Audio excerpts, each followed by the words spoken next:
That's a problem. Yeah. Okay. On his morning ICU rounds, Dr. Anand Dubey gets bad news about yet another of his COVID patients. Because it's a bit long now for him to be this bad. He's the chief of medicine. Dr. Subarna Thurignanam is the head physician. They are a power team running the ICU. She was prone Sunday. She did really well. And then we put her on her back. And then she slowly got worse on her back. Like she was good during the day, so we didn't reprone her. Then throughout the night, she got a little bit worse. And it's not easing up. There's now a new surge because patients have started pouring in from COVID outbreaks in nearby long-term care homes, group homes, and shelters. And many of the patients are in critical condition. Sorry, her whole body up and then her head up, just to get her offload her belly a little bit, that would probably help as well.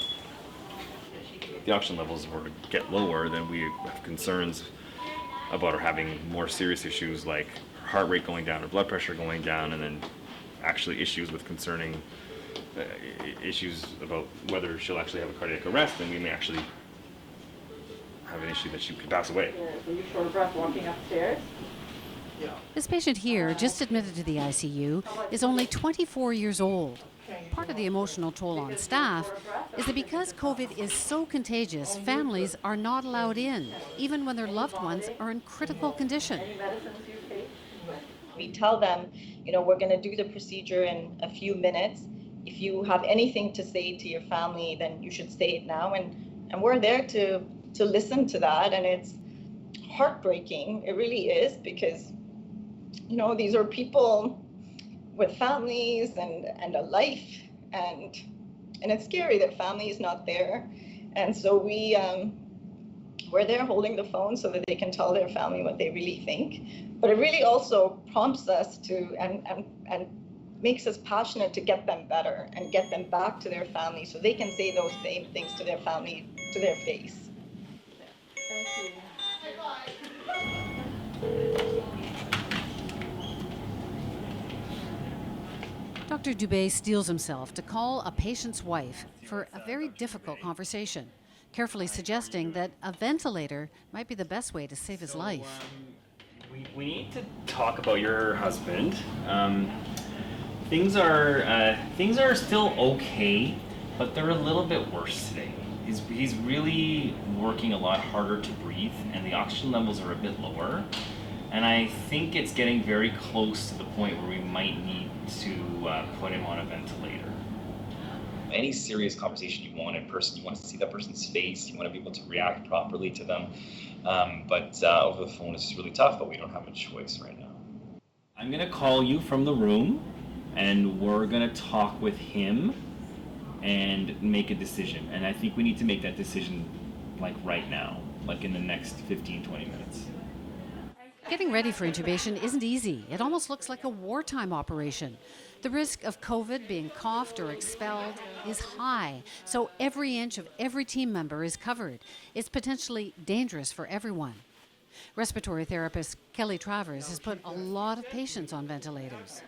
Things have changed a lot with the COVID-19 patients simply because we have to do a lot more preparation.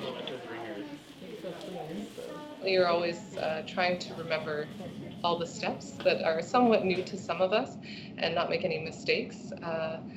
So it is nerve-wracking. Any questions, concerns? Everyone understands the roles and responsibilities? Okay, let's go. It's not getting any less intense, and it's emotional for everyone. They don't have anyone that is familiar to them that is there to encourage them and tell them everything's going to be okay. They're surrounded by a bunch of strangers, completely gowned, and they can only really see our eyes, and it's very hard to watch someone because we're all human, and it's quite difficult to put yourself in their position and think about how they must be feeling in that moment. We know that every one of those situations could easily end in a cardiac arrest and a very unfortunate outcome, so the stress levels are already high with the worry about staff exposure, and they're extremely high with knowing that these patients are on the brink.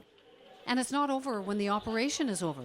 That woman in brown is the PPE supervisor, miming for the anesthetist through the glass, telling him how to carefully remove his protective equipment that could be covered in COVID. And They're frustrated that Canadians might not realize just how intense all of this can be. That's why the staff agreed to shoot these videos for us. Every day it's different. One day we are happy, one day we're crying. It's challenging because I'm not sure if people really understand or grasp the idea of COVID-19 and how bad it is right now. It's almost an insult to what we've been doing because we are working so hard to get these people back to their families. When are you coming home? The medical staff worry about their patients, but they worry about their own health too. Every day that I go home from work after I've seen a lot of COVID patients, I worry, like, am I going to bring in COVID into my house? Am I going to get my family sick? I'm losing most of my hair because I'm showering so much. Bye, babies. Love you guys. Bye. But then, I'll see you soon, okay? after 17 days, a COVID patient they've come to know is taken off his ventilator. He's leaving ICU, and the staff remembers why they keep putting themselves at risk. Oh, was that for you or for me? That was for you, sir. Wendy Mesley, CBC News, Toronto.